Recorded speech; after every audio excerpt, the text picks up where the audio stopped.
Did you throw a bagel at Scott the cameraman? No. I don't think so. That wasn't me!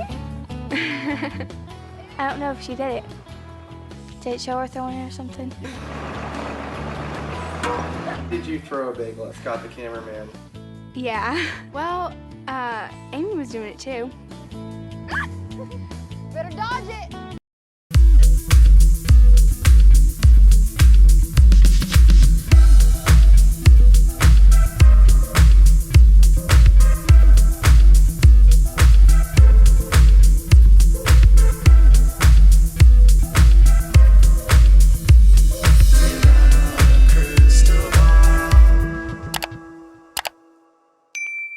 Hey guys, it's Katie from Without a Crystal Ball. It's Wednesday, September 1st, and this is your daily, the Duggars are rebelling, and I'm living for Jana's pants.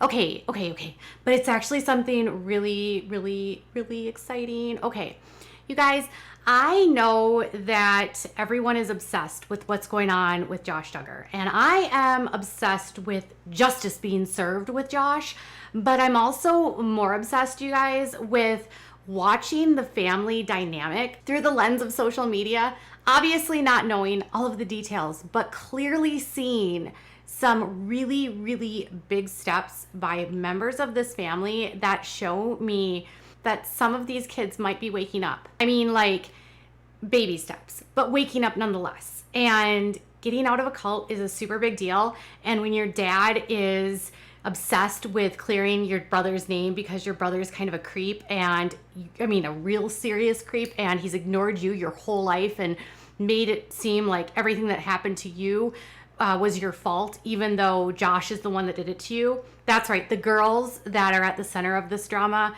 and it's not even really drama, it's like the center of the tragedy. And watching these girls take steps to find their own selves and their own lives outside of their family is so amazing. Now, I don't agree with a lot of the things that happen with the Duggars. I don't agree with their beliefs.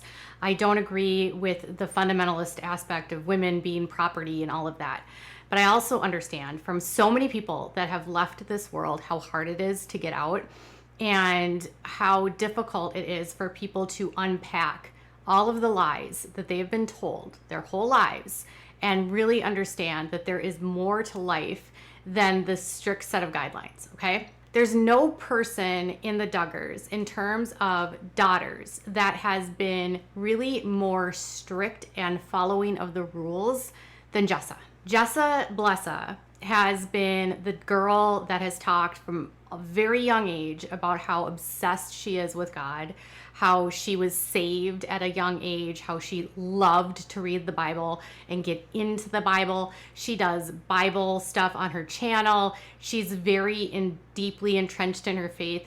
And in Ginger's book, in fact, she talked about how she was kind of jealous of Jessa's faith growing up because Jessa was so, like, saved. You know, she was so into that deep feelings of faith, right? And she didn't feel that way. So Jessa has always been like a rules follower, you know, like here's what the rule is and here's what you do. And you don't deviate from the rules. But Jessa also has had part of her life being told that she was the naughty one, the mean girl, the brat. I mean, that was something she talked about, was how she was told over and over again about how she was a hard sibling to be around. She was constantly causing drama with her siblings.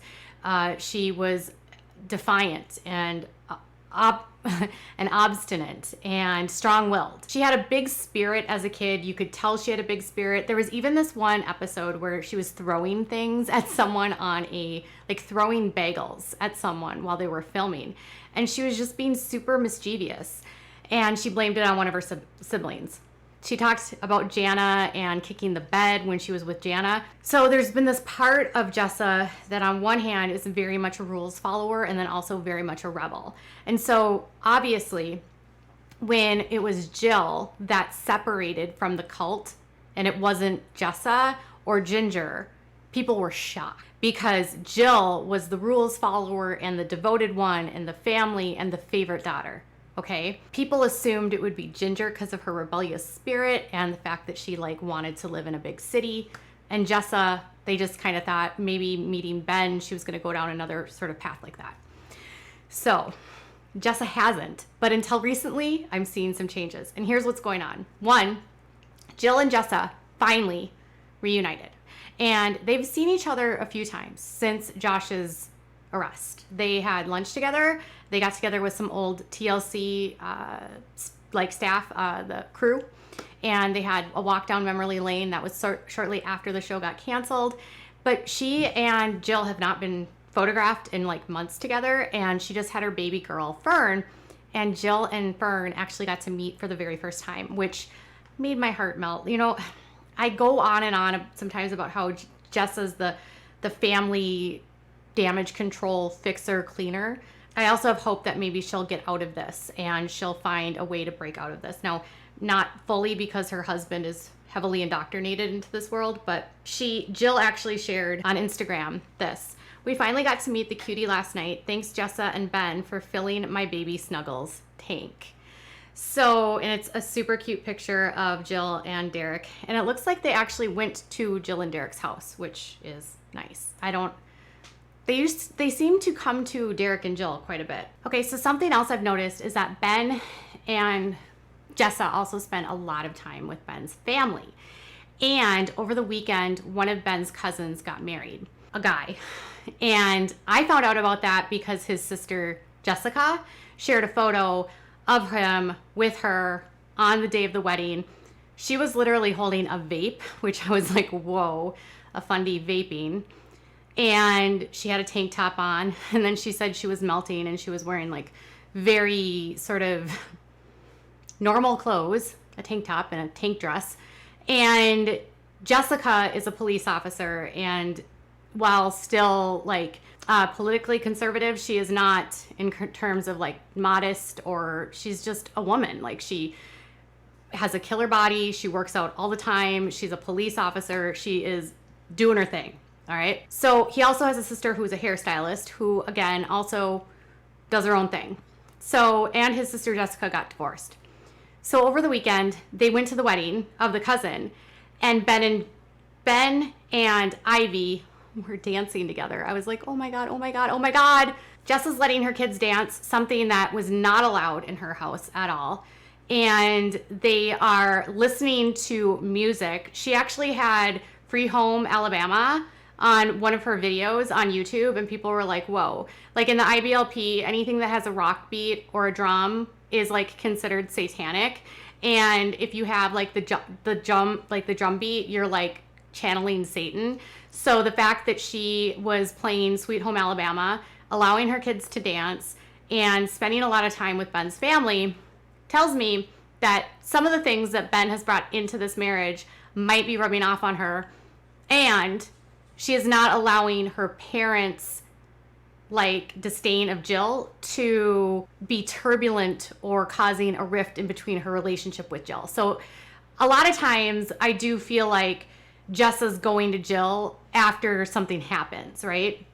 So something would be said by Derek, and then suddenly, you know, Jessa has to defend the family or make a video or do this or do that. And people have always felt like Jessa sort of has to do that because of her dependence, because Ben works for Michelle and is like the tutor and helps around the house, kind of the handyman.